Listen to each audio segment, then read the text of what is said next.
Now, time to energize your relationship currency. My friend Scott Carley is the Change Energizer. People who want to change their organization, executive team leadership, or their own life seek Scott out. Scott's an expert in casting vision, repairing fractured teamwork, and priority management. He's a natural entertainer and storyteller that captures the imagination of his audiences. His quick humor and energy are contagious. He speaks to the medium to large companies who want innovative change, fresh vision, and cannot afford to be dragged down by unclear priorities or fractured teamwork. Scott has traveled to over 300 cities and overseas as a keynote speaker and for executive team retreats. So let me welcome Scott Carley. Hey, thank you very much. Great to be here. Thanks, Jeff. Well, good morning, everyone. It's good to see a lot of friends and familiar faces, and good to have some of my clients here. And thank you for coming, and we're going to have a good time today. Yeah. We're talking about energizing your relationship currency. You know, we all know a lot of people, but how well do those people know us, and how much business are we really getting from them? We're going to talk about that today. Some ways that you can really energize and ramp up the relationship currency you already have. So I'm very excited about a few things that are going on in my life personally. I am rebranding myself. Growth Dynamics been my parent company for a long time, but the Change Energizer is my new brand. Very excited about that. Change is what all of us need and want, because we have a shelf life and our energy expires. And so occasionally, from time to time, we need to be energized and bring change into our lives. So that's my new brand. I hope you like it. My website is almost finished with those changes. I have a few things to do with the logo that are not complete, but we're on our way. So we want to keep you moving in the right direction and energize you. So let's talk about relationship currency. So this is the TKE fraternity currency. Man, how would you like to see the clothes that look like that? Yeah, isn't that crazy? So one of my fellow National Speaker Association speakers has suits like that. Oof. That's a little far out for me, but it works for him. So we, he looks great in his. That's not exactly what I want to do.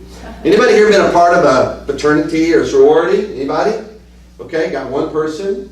Any of you know somebody who might be in one?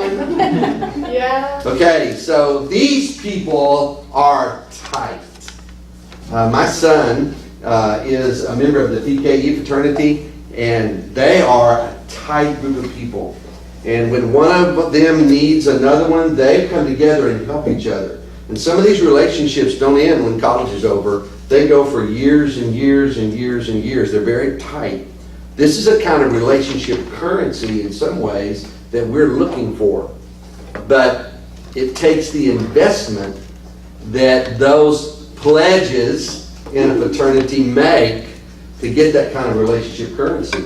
And I don't know how much of that you've been through, but I'm just telling you, that is something to keep in mind when you're thinking about relationship currency and what you want.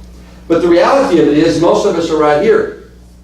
We're in a sea of people that we meet at all these networking events. Now, if I went home and looked on your desk or looked in a drawer, how many cards would I find? Of all these people that you met and you shook hands with, you had a short conversation, you made eye contact, you exchanged an email to say, hey, it was nice to meet you. We should hook up, get together sometime. Yeah, have a lot of that. But really, you're one person in a sea of people, and you're not getting much from that relationship currency. Can anybody relate to that? Mm-hmm. Yeah, so they're out there. You've made a connection, but you're not doing much with it. So we're gonna talk about how we can fix that today. And I've got a couple of solutions that are just working great for me. So most of my business comes from relationship currency. Formal advertising, I don't do much of that, maybe a little bit. I do not as much networking as I used to do, but I do a lot of that. But I work very hard on my relationship currency, building the relationships that I already have with people so that I can get to know them. Jennifer Davis was in a B&I group that I was a part of. She and I became friends. I coached her for a while. And Jennifer introduced me to Reagan, who was a friend of hers. They were not in business together at all. And Reagan worked for Mary Kay. And Reagan introduced me to her mother. And her mother was a national director who had hundreds of Mary Kay directors under her. And so I got connected with all of them. And for about 3 or 4 years, I coached over 150 Mary Kay women from coast to coast in about 8 states. And all of that came from the relationships that started with Jennifer. Zach works for Amplify Credit Union. And Zach and I got to know each other, and I started coaching him on relationship networking and niche networking. And eventually he brought me into the credit union. I trained at, I don't know, probably 24 people at the different credit unions around town. And then he also introduced me to a convention of credit union people and got me as a keynote speaker. So, tremendous relationship there. Drew runs the Connecticut Municipal Rural Electric Energy Cooperative in Connecticut. As a matter of fact, at noon today, I fly back out to Connecticut to do a Vistage meeting up there. I met Drew at a Vistage meeting. He brought me back in to his organization. I did a full-day retreat for the electric cooperative, and then out of that retreat, I coached about 7 or 8 of his executive leadership team. One of those people on that leadership team was connected to a rural electric energy convention that had about 5,000 people in attendance, and she was able to bring me into that convention as a breakout speaker, did 2 breakout sessions for them. All of that is the result of relationship currency. It's not who you know, but who knows you that really makes a difference. So everybody heard of the Fairmont Hotel, brand new hotel that just went in downtown? So a couple of months ago, I got a call and said, "Hey Scott, this is Mary. Mary, she said, I know you don't know me, and somebody else that you don't know recommended you to fill a spot in a breakout session at the convention here at the Fairmont. Are you available?" And he gave me the date, and I said, "Yeah, I'm available." So it turns out somebody that I don't know, but knows me, recommended me to speak at this conference. Now I'm a part of that circuit so that I may get other speaking opportunities as a result of it. That's relationship currency. How many of you are interested in any of that? Yeah, we all want those relationships to count. So how do we make that happen? Relationship currency closes business 86% faster than any other form of advertising. Why do you think that is? Trust? You don't need to sell yourself. You refer, that's it. I don't have to sell myself. Somebody's already sold me. That's right. Okay? So 86% faster than any other form of advertising. So where do I really want to invest my time and money and my energy? Into relationship currency. And so that I can get to know people, that people can get to know me. Relationship currency is a referral magnet. I mean, and think about it. Ladies, I know that everybody here, all you ladies, it's a natural color in your hair. I understand that. But occasionally, you have to go to a hairdresser to kind of get it moved around from one side to the other. And how do you find a hairdresser? Ask your friends. You ask your friends. You look at somebody who's got hair like you like, and you say, "Where'd you get that?" Is that right? Yeah. And what do they tell you? "Oh man, I got it down the street, or I got it over here, or I got it downtown, or I got it over there," wherever it is. You are already using referral sources because it has a high level of trust. And you see something you like, you see something you want, you find out where they got it. That's exactly what we're trying to do. It is a referral magnet. When you have high trust levels. How does business happen in the world we live in today?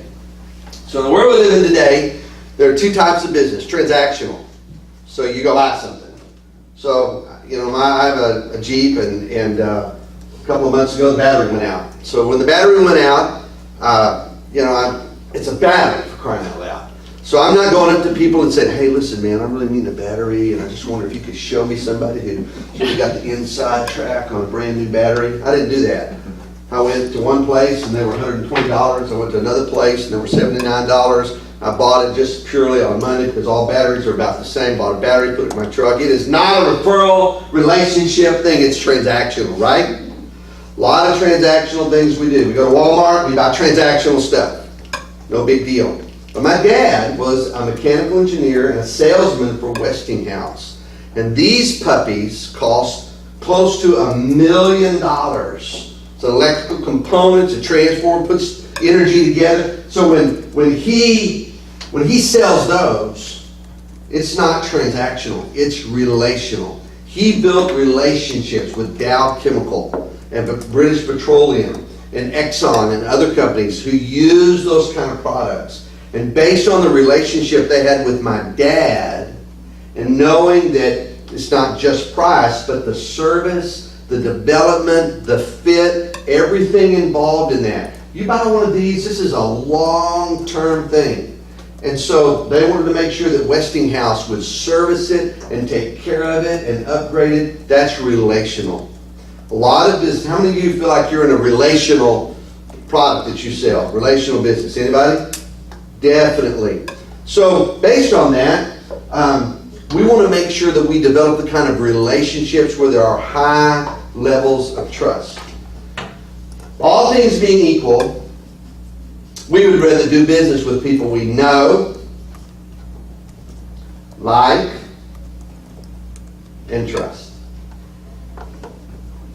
Now, how many of you are doing business with somebody you don't like right now? Okay, yeah, me too. I'm doing business with people I don't like. But all things being equal, I'd rather do business with people I know. I can call them up. I've got the direct dial. I know them. I like them. You know, I enjoy hanging out with them or seeing them get together. There's smiles in the room, and I trust them. I have levels of trust that are high. So all that being equal, I work on those relationships so they involve know, like, and trust. We don't want to do business with people at random for things that are important to us. We want to do business with people that we have a relationship with and we feel a good currency going on. So let's develop that. How many of you have been to a networking event where when you walk through the room, they're trying to sell you something? Had any of that before? Yeah, sure. Here's how it works. Hey, my name is Scott Carley, and I'm a business coach, and would you like to set an appointment? You know, hey, my name is Scott Carley, and I'm a business coach, and we can really change your life. And I do a 90-day wonder, and it's only, and so they're trying to sell you something. How many of you feel like you're being sold to all the time? Yeah. How many of you really like that? Anybody? Now, I can't stand it. I call that commission breath, and that is not the way. That is not the way to do business. And if you sense that there is somebody who is trying to sell you something all the time, just smile real big at them and pull out your Altoids and just give them one. And that is you and our silent signal to them that you have commission breath and you stink. Please get away from me. Yeah. So, you know, I've got a box of Altoids in here. I mean, if you really need it, you know, I try to come prepared. I haven't had to bring them out for any of y'all, but if you ever see me come up and say, hey, then you'll know what's up, right? So we don't like that. Nobody likes to be sold. You don't know me. I have people on LinkedIn who contact me on LinkedIn. We connect. I don't even know who they are. I mean, they're in Timbuktu, and I don't know who they are. I just barely know their name. And the next thing I know is that they want me to buy from them. They want me to trust them. I had a financial advisor who buzzed me on LinkedIn and said, man, I'd like to sit down with you and I'd like for you to expose all of your financial details to me so that I can help you take care of your money and your wealth. And I'm thinking, are you out of your mind? I don't know if you're a scam or anything. You have to watch out. That is a deficit in relationship currency. Would you agree? Yeah. So we don't want to do that. In the world we live in today, there are longer sales cycles. How many of you think about your sales cycle? How long it takes for you from the time you meet somebody until they contract with you to do business? How many of you, more than 50% of the time, it's longer than 30 days? Anybody? Okay. Longer than 60 days? Anybody? Longer than 90 days. Yeah. Some of my clients, it takes me a year or two before they're ready. The time is right. We're building trust. So longer sales cycles require vetted trust. What does the word vetted mean? Scoped out. Scoped out? Verified. Qualified? Verified? What's another one? From the center section here. What's another one?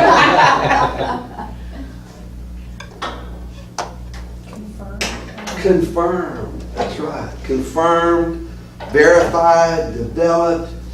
Trust is not something that just happens. Trust is on a curve. And so because these longer sales cycles, people are trusting you. They're learning to develop trust. That what you say and how you behave are synced together. You're getting scored, whether you know it or not. In this room, already today, you've been scored. Right now, you're scoring me. And you're trying to find out in what levels and how much I am trustworthy. Let's talk about how that works. First of all, your trust score has to do with intent. What's this guy, really, what's his motive and agenda? Now, he's up here speaking at the business festival, and we're going to have fun, we're going to laugh, we're going to have a good time, but really, what are his intentions? And as a business coach or as a speaker, what are his intentions? What's his agenda? You're scoring that out, consciously or unconsciously. The next thing is integrity. And all of this comes from Stephen Covey's book, The Speed of Trust. You're scoring somebody's integrity. Now, what does integrity mean? When you think of integrity, what is that related to? Consistency. Consistency and what? Into your relationship. And relationship, okay, what else? Honesty. Honesty. Wholeness. Wholeness, okay, what else? Doing what you say you're going to do. Doing what you say you're going to do. Values. Values. All of that is true. Am I honest? Do I have shady business deals? Or what about moral character? So you're all of that. You're relating and you're trying to score somebody and develop a trust value. The next one is capabilities. Capabilities has to do with your skill set. So how many of you have gone back and picked up a certification or something in the area that you work in? Anybody? All right. Those certifications accentuate you have a higher skill set than maybe somebody else. So people are looking at our capabilities. Can they really handle this? Can they really make this happen? And then the last one is results. Can you move the needle? Can you really pull things off? Can you make things happen? So consciously or unconsciously, you're getting scored in your relationship currency. People are trying to find out if you really have what you say you have. If your words and your behavior match together and what your bar of excellence is. So as networkers, we want to do things to validate their trust level. We want to say and do and present and offer and behave in such a way that we can score high in intent, integrity, capability, and results. So what are some ways that we can score high in intent? What can we do? Tell them what your intention is. Tell them what your intentions are. That's right. Look them in the eye. Tell them what your intentions are. It's good. What else? Ask them what their intentions are. Yeah, do some interview. What are your intentions? What are you looking for? That's always a really great question at a networking event. Who would you like to meet? Who could I introduce you to? What are you doing here? Yeah, that's a good question. All right, so what about integrity? How can we raise our level of integrity in communicating that to people? How can we do that? Follow up, do what we say. Follow up, do what we're going to say, yeah. Any of you play golf? Yeah. Okay. If you play golf, you're trying to raise levels of integrity, don't cheat. Go to a restaurant and you buy drinks or you buy something, leave a good tip. Don't run somebody down. Don't talk about your competition or other people. It destroys your integrity. Always tell the truth and put a positive light on the people around you. Those things are really important because people will test your integrity. They'll see if you have integrity. If you're going to cheat on the deal, put some money under the table. People are going to check that. They're going to test you on that. And if you have high integrity, then your score goes up. If you have low integrity and your score goes up with them, you should run. Because people who cheat with you would cheat on you and cheat to you. So you want people and to do business with people of high integrity. You ever had to fire a customer before? Yeah, I've had to fire some customers because of their integrity. All right, what about capabilities? How can we reinforce that and show people our capabilities are strong and they can trust in them? What can we do? Connect experts. Connect first. Okay, what else? Experts. Pardon? Be experts. Oh, I'm sorry. Be Yeah, I think experts. we get that from. That's right. Be experts. That's good. Be expert in a subject or your field. What else? Case studies. Sorry, case studies. Case studies, would you say? Give advice. Give advice? Before you buy something. Okay. When you buy a car, what do they offer you to let you do before you buy it? Test drive. Sorry, Test drive. Yeah. Is there anything about your product and services somebody can test drive to see if it really handles like it says it does? And they'll let you, go around curves and see how you can go from 0 to 60, how fast. Now, anytime you can test drive something, then it demonstrates your capabilities. So there's a lot of times when I'll offer maybe to come into a lunch and learn for a company, or I'll send them a video. Speaker organizations, first thing they want from me is a video. They want to see me speak. They want to see how I'm doing.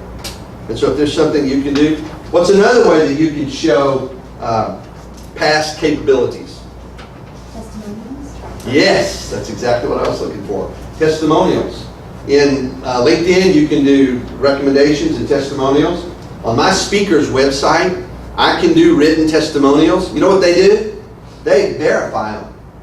They call the people that I put a testimony up about, and they say, did Scott Carley work for you? Yes, he did. Did you write this? Yes, we did. And then they put a green check on that. It is a verified testimony.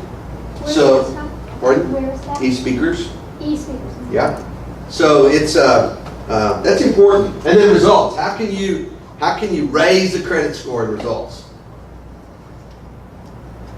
successes. That's right. Success, client experiences, tell them how it went. That is huge. That's a big deal. People need to see the results. So anybody here won an award? Okay? If you win an award in your company or in your organization, then boy, you need to post that thing. You need to put it up there. Take pictures of it so that people can see that you were able to bring the results that you talked about. So all of that is really critical. Trust score. We like to do business with people we know, like, and trust. Very important. So networking for success. It's inside the office, outside the office. This is a guy that runs the staffing, and he invited me to go out golfing with him, and we had a great time. I actually played a pretty good game that day. I'm not that good a golfer until I go out and start golfing with other people, and then I realize they're not that good either. And so that's why they call it playing golf. So anyway, that's a great place to network, kind of outside the business circle. Does anybody recognize this man? Mm-hmm. Okay, what is he famous for in this picture? Being a newscaster.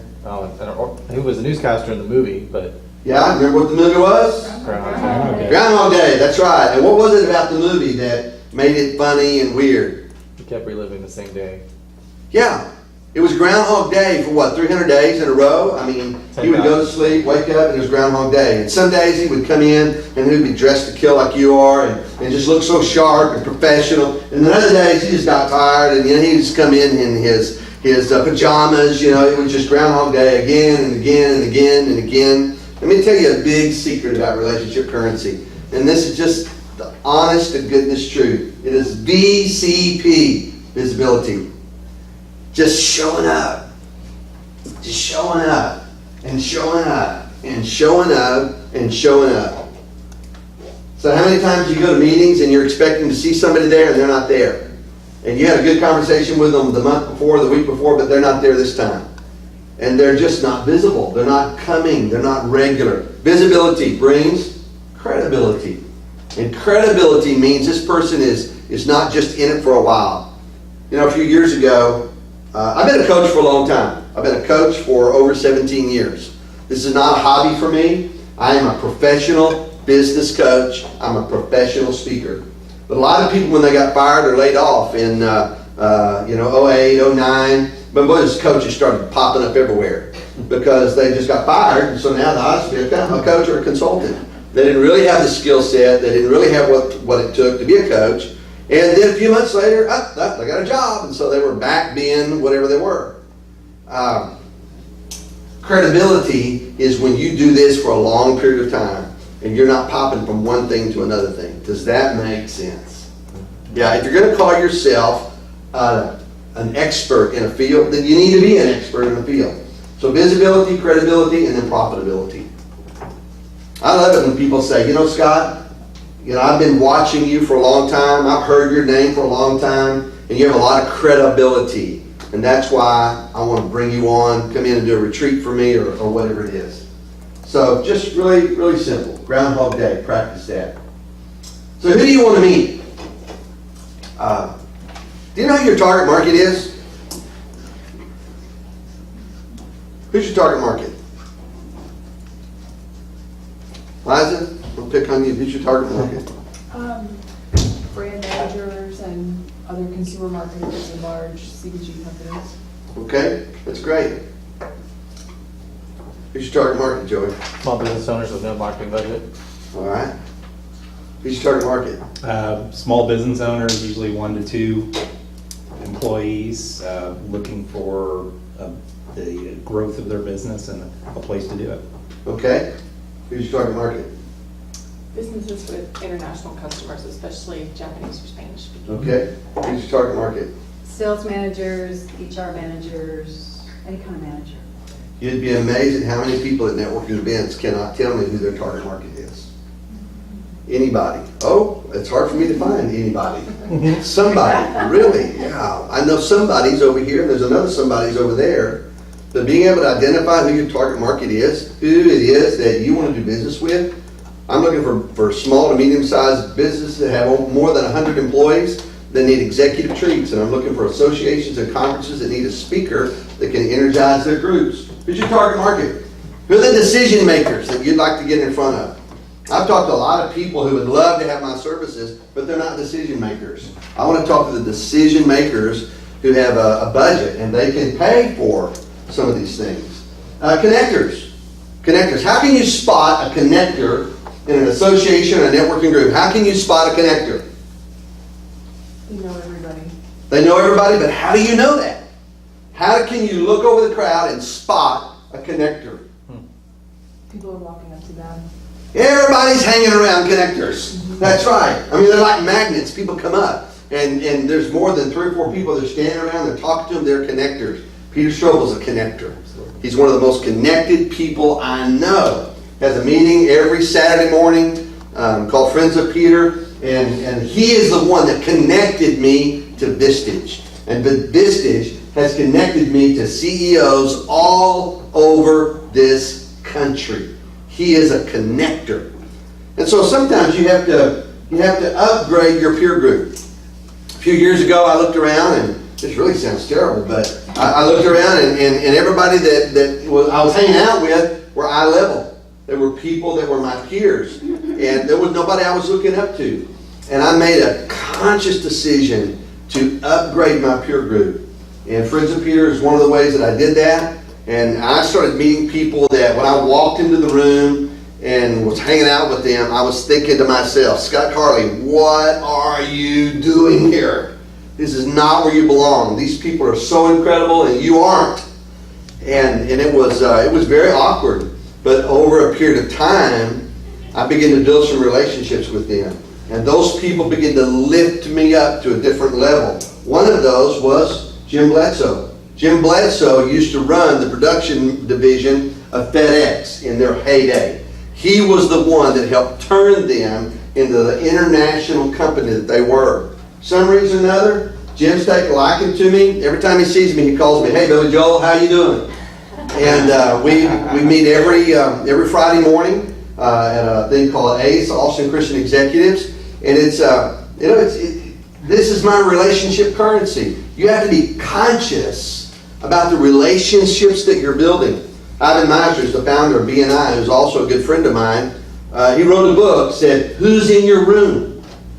And who are you inviting into your room, into your relationship circle, that you can get to know and they can get to know you? Who is that?" So it's pretty important. Where do people hang out like that? Have you ever had that frustration? Man, I want to network. I want to network with all the right people.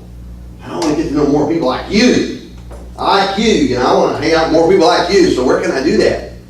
Well, if you've got a great contact or a great client that you want more of those, then ask them. Do you belong to an association? And is it possible maybe I could go to lunch with you sometime and meet some of your friends? You'd introduce me around. So I had a client, and he's a financial advisor, and he said, I was coaching him, and he said, "I need more clients like that." And I said, "What is that?" And he said, "Well, I got a urologist. It's chronic, man. He's great, and he's very friendly. I make good money helping him." And I said, "Okay, well, ask him if he belongs to an association, or if he has a luncheon or something." And he said, "Okay." So we did. And he called me back, and he said, "Well, I talked to my friend, and I asked him if he had a meeting, and he does. They have a monthly association meeting. Have you heard of those?" Yeah, so he had one. And he said, "Well, what is it?" He said, "It's a Crawfish Boil at River Place Country Club." And he said, "Well, how many people do you think will be there?" And he said, "Well, we're expecting close to 400. 400 people? It's possible maybe that I could drop by." He said, "Oh, yeah, for sure, man. Just, come on down." And starts at, I don't know, noon and gets over at 10 or 11 at night. And yeah, just come on down. And so he called me up. He said, "Scott, get your shorts on, we're going." And so we did. We went down to the Crawfish Boil. And sure enough, man, there were over 400 people coming and going at that Crawfish Boil. And it was the Association of Urologists. And so I'm shadowing my client, helping him network that event a little bit. And so there's a cardiologist eating crawfish and potatoes and chewing on corn. And he says, "So you're a financial advisor, is that right?" I said, "Yep." And he said, "I guess you probably just kind of have a gut feeling how you do things. My last financial advisor lost a bunch of money with me." And he said, "Oh no." He said, "I use a thing called the Dream System." And he said, the Dream System monitors a market, and it tells me within 2 or 3 days about a major switch the market's about to make. And he said, it's been right 99% of the time. He said, "Really?" He said, "How long have you been doing this?" And he talked to him, and we went through the elevator pitch. And so out of that Crawfish Boil, he met 5 people, 2 cardiologists, another urologist, and 2 other professionals. And out of those 5 people that he met, 3 of them became clients. It happened at a Crawfish Boil. So it is amazing if you're prepared where you can cultivate that relationship currency. Now, is that cool or what? Love it. How many like crawfish? I do. I love crawfish. I don't suck the heads, but, oh, Yeah. Well, I've gotten that far. my cholesterol may be a little high, but I have pills for that. So I'm going to die happy, and I love crawfish, and I'm going to keep eating crawfish. So Megan worked for the Michael and Susan Dell Foundation, And just recently, she was promoted to, or took another job with PayPal. And now she is one of their chief executive officers at PayPal. Megan has pickup lines, and when she goes to a networking event, one of the two things that are very important, or what I taught her because she's one of my clients, is be interested. Be interested, not interesting. Listen. Listen, be interested. And you know, I'm just got married about 2.5 years ago, but before that I was dating. And went through a divorce 17 years ago, and so for several years I was dating. And you know, if I would go in and try to, you know, swoon some of these gals and, you know, try to get them to like me, and you know, hey, let me tell you about me, and I do a lot of traveling, I'm a speaker, and I'm so interesting, and you know, I'm just here it is, and it didn't work. But you know, when I would walk in and I would visit with somebody and say, "Oh my God, is that a Kate Spade purse?" I love that, man. Where'd you get that? My daughters love those things, man. That is great. And when I became interested in things about them, man, it's amazing how the tide changed and turned. And if you go to groups and you've got your elevator pitch and you've got it all lined out about how cool you are, people aren't interested in that. The thing that they want is for you to be interested in them. And that's where relationship currency starts. When you're interested in them and what's going on in their life and how they got into business and what's going on with them, then they will become eventually interested in you. And that's just super important. Megan was really good at telling stories. She loved to tell stories about things that she did. But here were her pickup lines. Her pickup lines are, what's your favorite podcast? Does anybody here listen to podcasts? Okay, what's your favorite podcast? You know, people are listening to podcasts now more than they're listening to satellite radio. I mean, it is changing when they're jogging or when they're driving, whatever they're doing. I'm fixing to get on a plane and I'm going to head up to Connecticut. I'm going to be listening to podcasts and audible books. Which one is your favorite? What Cool Things Entrepreneurs Do by Tom Singer. So the last book that you've read, that's a great one. What's the last book that you've read? So the last book that I read is Traction. I read it through Audible while I was building a fence. But that was the last book that I read. Who would you like to meet? I love this one. If I'm at a networking event and I meet you for the first time, I'll ask you, well, who do you want to meet here? And you know what that does? It sends me on an errand to go find the person that you want to meet. And I will go find them and I will bring them to you and make the introduction. Not because I know their name, but you asked me to introduce you to somebody who was the head of a marketing department. Okay, I'm going to go find them. How do I do that? How do I find heads of marketing departments when I'm in a networking event? How do I do that? Ask people to meet them. Ask! I'm looking for the head of a marketing department. Do you know one? Yeah, she's right over there. Thank you. And I go over there and I meet them and I say, I got somebody here who wants to meet you.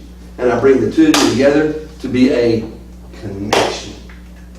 And what does that do for me? What do you think that does for me when I connect two people together? What does that do for me? My credibility just goes way up. The credit needle goes way up because I helped connect two important people. And do they want to know me more? Why do they want to know me more? You make things happen. Because I make things happen. I'm the Change Energizer. I connect people. So that's what you want to be. And then also, how did you get into what you're doing? How did you get into what you're doing? That's a good tagline. A good, not tagline, but pickup line. Anybody know Danny Smith? I met him in prison. Yeah. Not really. Danny's a great guy. He works for Caliber Mortgage. He is he's a networker. He's actually an introvert, but he's become a pretty good networker. And he and I together developed a thing called Your Top 50. And at the end of the program today, if you give me your contact information, I'm going to send you my top 50 list. This is the key to your relationship currency. You make a list of your top 50 connections that includes some different categories that are things like your inner circle, your past, top 10 past clients, your talkers, your networking connections, would you make a list of those? And then top 50. So let's do the math, top 50, and let's say that you've got 5 different categories. So what you do is you pick one person out of each category, that's 5 people. And so 5 people a week. How many of you can contact 5 people a week? Okay, is that hard? 5 people a week. You contact 5 people a week, and either you call them, or you sit down with coffee, or you write them a handwritten note. No email. No text either, right? Pardon? No text either? No text either. No text. It's got to be face-to-face contact, or a handwritten note, or a phone call. So you contact those 5 people, and over a period of 90 days, you will have contacted your entire top 50. And you just keep rotating that. And what does that do? Why would I want to stay in touch and in front of my top 50? Why don't You're I in do the forefront of their mind. Forefront of their mind? I stay top of mind. Top of mind? That's right. What just happened to me? What big change do I have going on in my company right now? Rebranding. Rebranding. What do you think I'm going to be doing for the next 90 days? All my top 50 are going to have a personal voice-to-voice conversation with me, or they're going to get a note card about my rebranding and retreats and the things that I'm doing that I'm so excited about. Puts them in the forefront. And then the next 90 days, I'm just going to go back over the list. And the list is rotating. I'm always adding to it, and I may be taking some people off. So that is a huge way to build up your relationship currency. Anybody read the book, Never Eat Alone? Okay, if you haven't read the book, go get the book and read it. You should never eat breakfast or lunch alone. Find somebody in your top 50. Find fresh meat, people that you want to develop a relationship with, and go eat lunch with them. How many of you know somebody out there you want to build a relationship with, but they don't know you, and you're a little intimidated by them? Anybody? Yeah, okay. Just go meet them and invite them to lunch. Just go talk to them, because you'd be amazed at how many people want to spend time with you. And if you're intimidated by somebody, that's a good sign. That's a good sign. What do you have against emailing though? Because it seems awkward nowadays just to call out of the blue. We've seen, especially if you've met somebody and you've already got, they like you and you like them. It feels a little awkward. It almost feels like you're interfering with calling them without giving them some kind of heads up. So I want to meet them somewhere at a networking event, so I'm going to try to have an initial place that I can meet them somewhere. I'm going to go to where I know they're also going to be, and I'm going to try to meet them face to face. Email is the absolute lowest trample on your feet form of communication that exists You're not talking today. about email after you meet them. You're just talking, like after you've already got a relationship. Yeah, once you've got a relationship with somebody, email is not the way to stay connected with people. I get 200 email a day. Delete, delete, delete, delete, delete, delete, delete, delete, delete. Email, And you've got, ask them for coffee though? pardon? Ask them for coffee with email? I would call them and ask them to coffee. Email is not a way to build relationships. Plus, you can bring a lot of emotion through a phone call that you can through an email. If the person cannot meet in a month from now, you can have a small conversation, a small talk, small laugh. Yeah, now to confirm where you're meeting or something like that, I'm not saying you can never email those people, but what I'm talking about is in that 50 connections over 90 days, it should be either face-to-face, a coffee, a card of some kind, or what was the third one? Handwritten, right? Pardon? Handwritten note? Handwritten note, yeah. Okay. Can I ask though, I'm sorry, I've had a lot of success reaching out to contacts through email and saying, hey, I haven't talked to you in a while, blah, blah, blah, can we get together for coffee? And it works fine, so why is it so bad? So what did you ask to do though? What did you ask to do? Ask them for coffee, but I emailed them. Okay, but you already know them, so if you're asking them to meet for coffee, that's fine. But just to use that as a way to visit with them is not mine. Okay. And maybe I misinterpreted what you were That's saying. kind of even more along the lines. Okay, if you're trying to contact them to set up a face-to-face, I don't have a problem with that. But using it as a way I to got build a you. relationship is not. Yeah. I was just gonna say that, so what you're saying is the initial contact should be through email. If you don't know this person and it's cold, don't send an email to invite them for coffee, is that what you're saying? Now, unless they're out of state or out of the country or something like that, and even that, I'll tell you a real quick story. There's the main partner in New York Live. Anybody heard of New York Live? Mm-hmm. Main partner in New York Live. I wanted to get in, and so I could speak to all the agents at New York Live. And I was able to get in there. I did a presentation, and for some reason or another, Eric didn't like me. And his agents did. His agents responded well, but he didn't like me. I wanted to get back in there because I knew I had stuff that could help those agents. Eric wouldn't take my phone calls. He wouldn't respond to email, nothing. And so I put him on an 8-card campaign with sendoutcards.com where he gets an actual physical card that he has to open up. Note cards have a 100% open rate. If you send a note card to somebody, it has a 100% open rate. Nobody throws a card in the trash. They open it up. Now, an envelope, just a regular number 11, they throw those in the trash. But a card, everybody opens them up. So I put Eric on an 8-card over 12 months campaign. And finally, one of my friends who was up there was able to get me an appointment with Eric. And I thought, great, I can't believe it. Yes, it's working. And so I went in there, and we were sitting in his big office, looking out over the Pennyback Bridge. And so my friend who was there, Eric said, hey, go make some copies for us. And so when that guy walked out, Eric looked over, and he pulled a card out from under his portfolio. He said, the last time you presented here, he said, I didn't like you. There's something about you I didn't like, and you didn't wear a tie. And, anybody who speaks in front of us is supposed to wear a tie. And he said, I didn't want anything to do with you. He said, but you've been sending me these handwritten cards for the last year. And he pulled out one of those cards, opened it up, and he said, that's why you're sitting here today. I built relationship currency with him without ever saying a thing, but those cards changed his opinion about me, and he put me in front of 140 agents. What types of things did you say in the cards? I'm curious, what are you talking about? So I gave networking tips, Okay. and I gave motivational posters. I didn't try to sell anything. Okay. It was just motivational. You're an answer to somebody's prayer.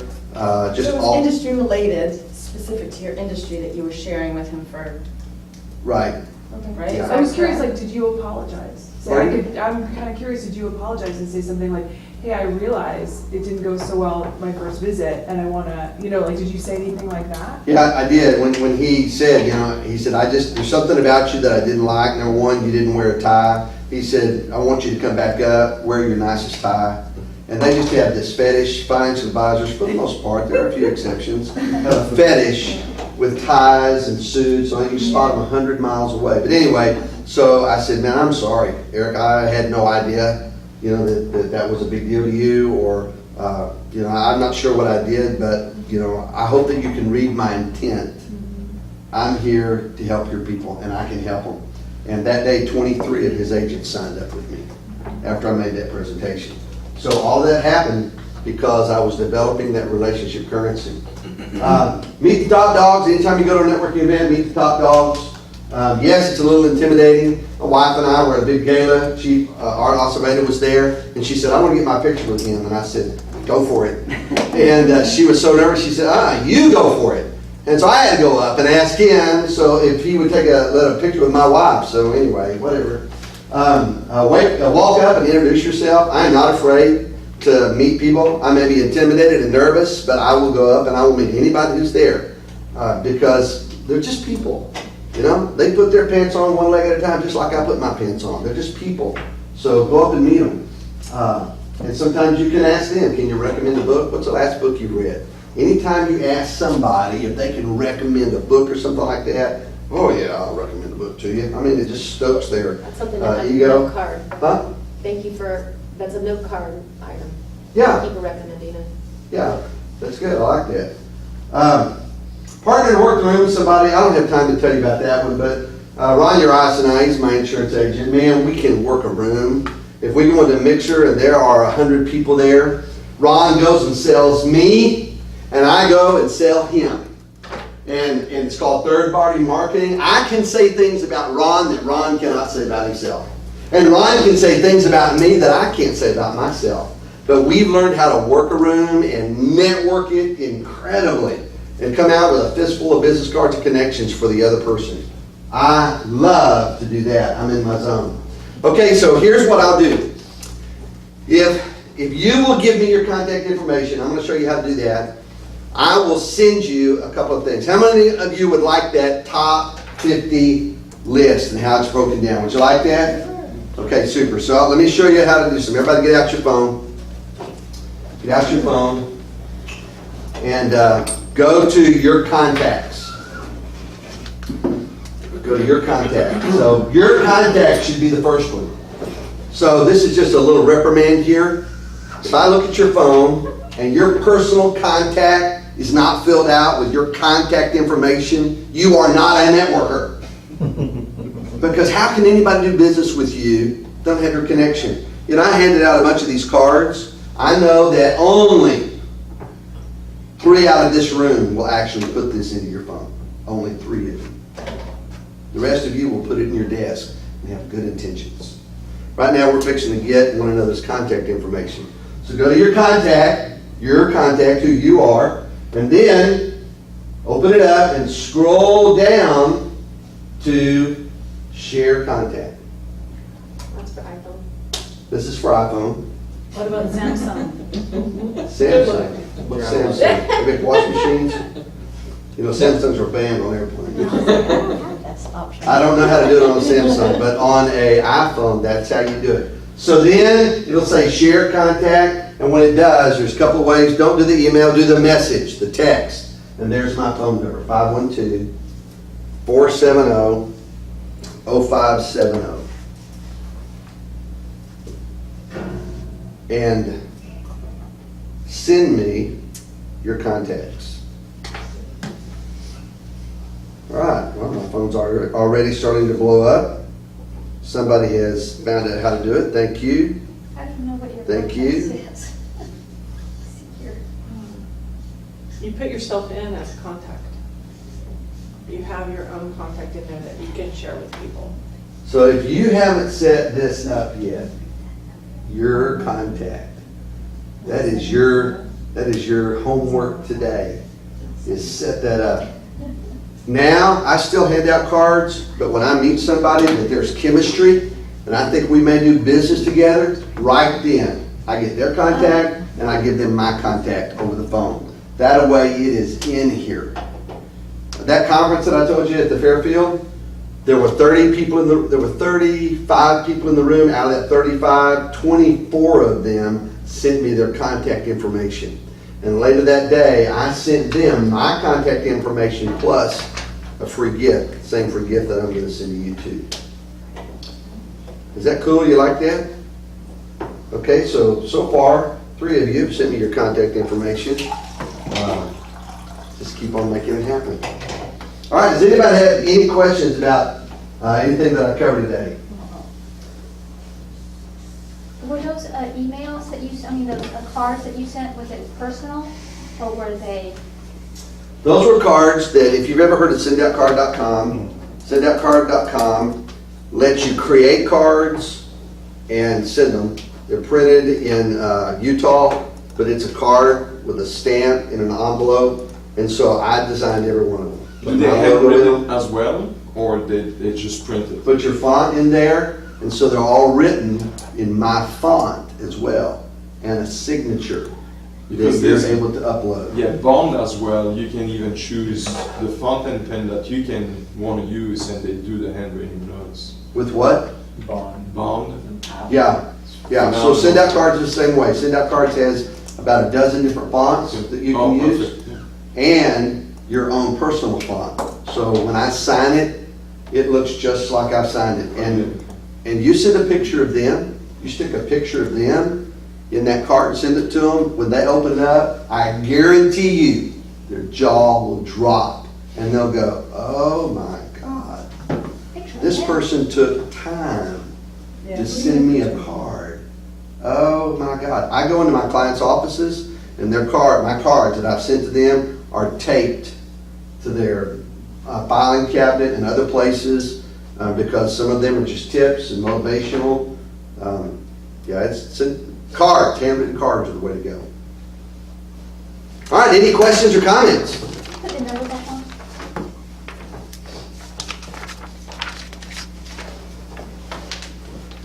Scott, you said earlier, if I'm feeling intimidated, that's a good thing.